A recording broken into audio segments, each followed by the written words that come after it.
Hi, it's Jack Byer, your American narrowboater, and here you see me standing outside the stadium here in Leicester for the Leicester City Football Club, where the Foxes play. The audio quality was terrible, so I'm dubbing over the audio. We're in Leicester. We couldn't do the Leicester Ring due to illness. My middle boy Ben is in the hospital and hopefully will be out in the next day or two. Anyway, we wanted to continue with Tony, the man I met on the wharf here in Leicester, and he's going to talk about his boat, the Isabel. Well, now the Isabel is a beautiful boat. There's a story behind Isabella. Yes, if you don't mind. Isabella was built for a charity for disabled people.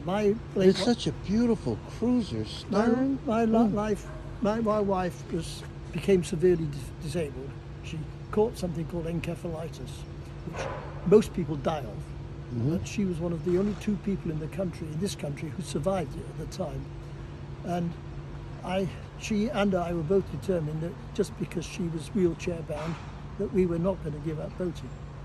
We couldn't do that. Gotcha. It's like sort of cutting Hence it. the cruiser stern. Not that, and of course, No gap. a level and wide. Yep. The door wide. There's a lift there to get your wheelchair up and down. Gotcha. Okay. She's not very elegant inside because we left all space to be able to get through on a wheelchair. Above the bed area, there's that thing with a hoist on it.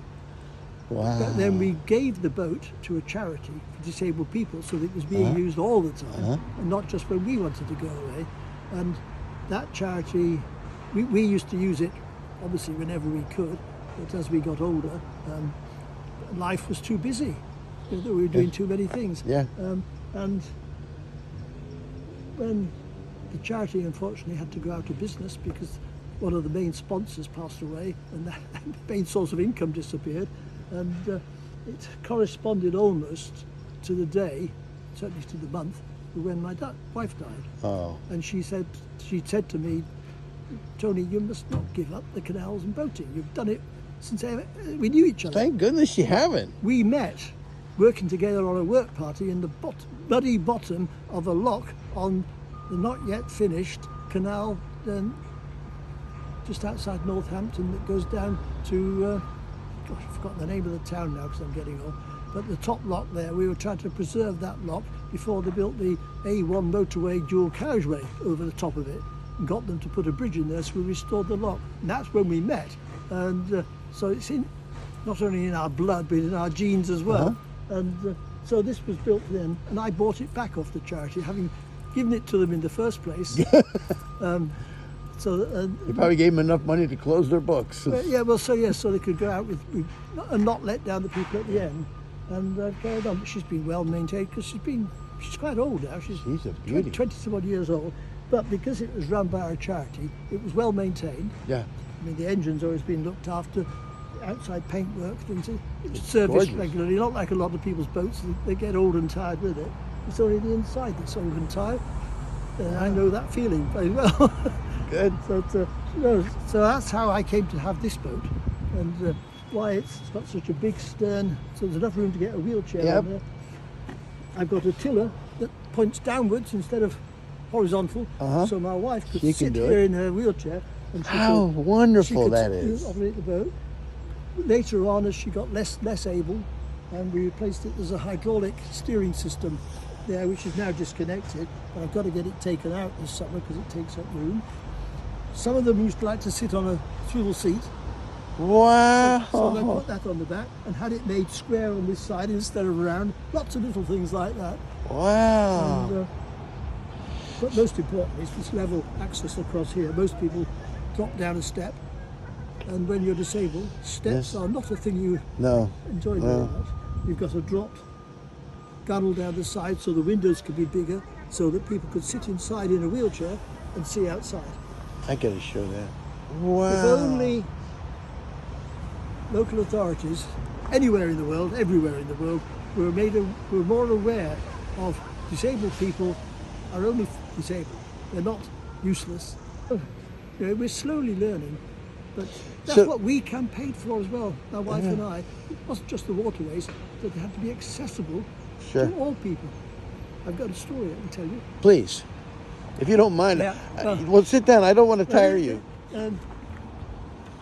When I retired, 25, Which was when? 25 years ago, Oh, gee. we decided that we'd put our money where our mouth was, my wife and I, and we bought a derelict lockkeeper's cottage Where is it? in Somerset, on the Bridgewater and Taunton Canal, which we had worked hard to get restored. And we did it up and moved in there, and I was retiring in a year or two's time. Sylvia retired that year, so she said, I'm going to turn... What did she do for a living? She was... she worked for she was started off as a secretary. As secretaries disappeared, she became the assistant. There were so many women that had to start off as secretaries before they could reach their potential. She was the deputy town clerk of Yeovil Town Council in her latter years. That one. Anyhow, she said, I'm going to turn into a tea garden, because that's what could be more British than a tea garden, and an information centre. And we started what became known as Maunsell Canal Centre. What was the canal centre name? It's in Maunsell. Mansour. Yeah. It was just a very local name of a family who owned the big house there at the time. Anyhow, I was chairman of the Inland Waterways Association in the Southwest. We were running a little trip boat for people, charity. So we based it at Maunsell when I retired, and we used to take people for trips. What was the name of the boat? Ruby. The Ruby. Ruby, and that was Ruby Who actually. And we'd started it in the year that the Inland Waterways Association was 40 years old. That's why we called it Ruby, for the Ruby anniversary. And anyhow. By the way, we just had our Ruby 3 years ago, and I bought my wife a Ruby ring. Some lady contacted me and said her son was he'd had a motorcycle accident and he couldn't get off of his bed. He was completely paralysed. I hadn't spoken to anybody, just a few muttering words. But she thought he would love to come on the boat. Could we do it? I said, we will do anything, somehow. So we took the top off the boat and put a temporary roof on it so we could get him in. And he sat on the boat, and of course he was very low to the water. And he was lying there with a big smile on his face, and he said, look at the fish. The first words he spoke, there was some... Wow. There was some chub big down there. carp or something. Yeah, there was some big carp or chub, whatever they were. I'm not a fish knowledge, and they were running parallel to us. It's the first time he spoke. And 2 years later, he came along, he drove down to see us and introduced me to his fiancée. Now, his mother thought he would never have a life again. Wow. And that was being on the water, seeing the fish, was... the thing that it brought him back to life again. Yes. And it did for my wife. It kept her going. So she was 80 before she died in the end. Wow. That's why I'm so passionate about the waterways, because I think they're the elixir of life for so many of us. So are you still involved with the Inland Waterways today, other than being a member? In an advisory capacity Okay. now. I mean, I've stepped down from all the committees, and I must admit that I don't find the 21st century has got the vim and vigour that we had in the 20th century, and I don't like the way everything's become administrative more and following the rules a lot more. We used to just go and do it. Doctors and things. One of the first, they're not looking at you, they're writing on a bit of paper or telling you, are you allergic to anything? And I say, I think just one thing. Oh, what's that?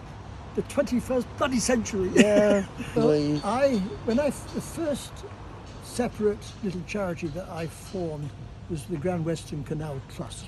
When we were trying to get the Grand Western Canal, we were trying to achieve what Thomas Telford failed. Yes. And you look for a slogan, and I said, Illi sunt nos. I think Okay. people looked at me blankly because they don't learn Latin anymore at school. do No, they don't. But illi sont nos is we are they. So when somebody says, oh, they should do something about it, we should do something about it. Yeah. And that applies to so many things in life, doesn't it? Okay. Tony, you've been wonderful. Thank you so much. I could do this all day long, but I don't want to afraid I tie you do. up.